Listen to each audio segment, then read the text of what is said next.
Hi guys, today I'd like to talk about running and hiding in the run-hide-fight scenario in response to active shooters. I will be reviewing in part and talking about what is included in the book Understanding Active Shooter Events, which I wrote and is available at Amazon and for Kindle, relatively inexpensive. If you're interested, check it out. If not, go choke yourself.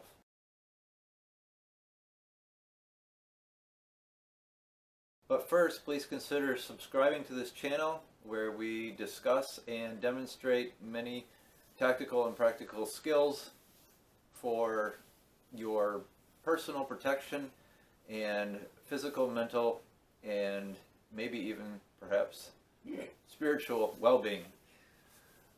So please check out the playlists on this channel and consider subscribing. Make sure you also click that bell so that you are notified every time we post a new video. So, run, hide, fight. This is the common terminology used in how to respond to an active shooter event. When you find yourself in an active shooter event, you run, you hide, you fight. Those are basically your three options. Today we're going to talk about running and hiding. And the most important thing to remember when you're running and when you're hiding is that you want to run to concealment and cover. And you have to understand the difference between concealment and cover when you hide. Concealment conceals basically what it says. It conceals you from the view of others. That is basically hiding. The problem with hiding behind concealment is that it does not stop projectiles. It does not stop shrapnel, ricochets, bullets, that type of thing. You find yourself in a clothing store in the mall and there is an active shooter incident and you hear the shots. Remember, don't ever forget this, that inside, in buildings, the shots you hear could be coming from an entirely different direction than the direction you think they're coming from. So you rely on your eyes more than your ears while you're indoors. You want to hide, for example, behind a rack of clothes. Well, that's fine and dandy as far as not being seen. Potentially you will not be a target if you're not seen. The problem is that you still could be struck and become a victim because the clothing will not stop projectiles. That's the important thing to remember about concealment. Concealment conceals you from the view of the attacker, but it does not protect you from the result of the attack. Other examples are behind a drywall wall, a plasterboard wall. That's not going to stop any bullets, in spite of what you may see in the movies. Doors, the same thing. Most doors are hollow core. And even the steel doors, there's just a thin layer of steel on each side and insulation in the middle with a wood frame. So it's not going to stop any bullets coming through. So just beware of those types of things. The thing that you want to look for is actual cover. And cover, as it implies, is it covers you from projectiles. And these are things like rocks, big rocks, boulders in landscapes. Planters in a mall, walls that are made out of brick or stone, as well as concrete walls. And they're also the engine side of an automobile. If you want to hide behind a car, do not hide behind the trunk, and do not hide behind the passenger compartment or even in the car, because bullets will go through those.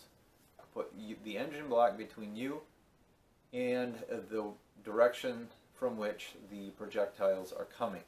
Now, when you are seeking cover and concealment, it may be to your advantage to actually run and get out of there, and not just hide, but also get out of there, escape. It doesn't make any sense to leave concealment or cover if you are going to walk right into the sights of the attacker. Basically, you want to scan your exit route so that you know the obstacles that you have to get over, as well as whether the coast is clear. So obstacles in your way of escape could be booby traps set by the attackers, as well as bags and backpacks and other types of things that were dropped by people fleeing the attackers. In addition to this, there can also be victims lying in their own blood. The thought of seeing people lying dead in your way, especially if they're friends or co-workers, is not a pleasant thought at all. I understand this. But understand also that there's going to be two feelings that you will have. And either one of those feelings or thoughts could potentially put you at greater risk. The one thought is paralyzation.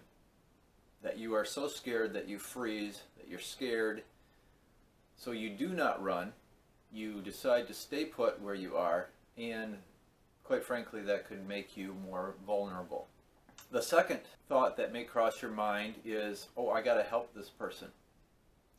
Now you have to understand that it's very noble and honorable to want to try to help people who are victims of a shooting or stabbing.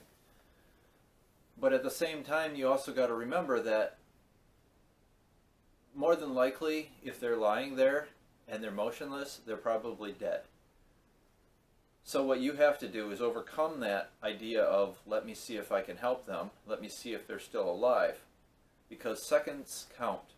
And the seconds you spend trying to figure out if someone is alive or dead could put you at risk of being dead yourself. So if someone isn't moving or visibly alive, I would suggest that you leave them lie and they'll be taken care of when rescue finally comes and the threat is eliminated. Now, if you do see someone that is alive, perhaps it would be good for you to be able to help them if the avenue of escape is clear and it is possible to get them and yourself to safety with relative ease. Another thing to remember if you are trying to make an escape, speed is of the issue, and one of the obstacles that you might encounter is blood. Blood is very slippery, especially on a floor that is not carpeted. So make sure that you understand that you could have many slipping and tripping opportunities if you try to run and make an escape with obstacles and blood on the floor. An active shooter event is a horrifying situation that can easily be misunderstood. Make sure you consider all the options and, if possible, predetermine what you should do. Use your situational awareness at all times, wherever you are. You do not have to be in threat level red or even orange, but you should always be in yellow when you're out in public. And remember, the difference between a survivor and a victim is what the person does when they find themselves in an active shooter event.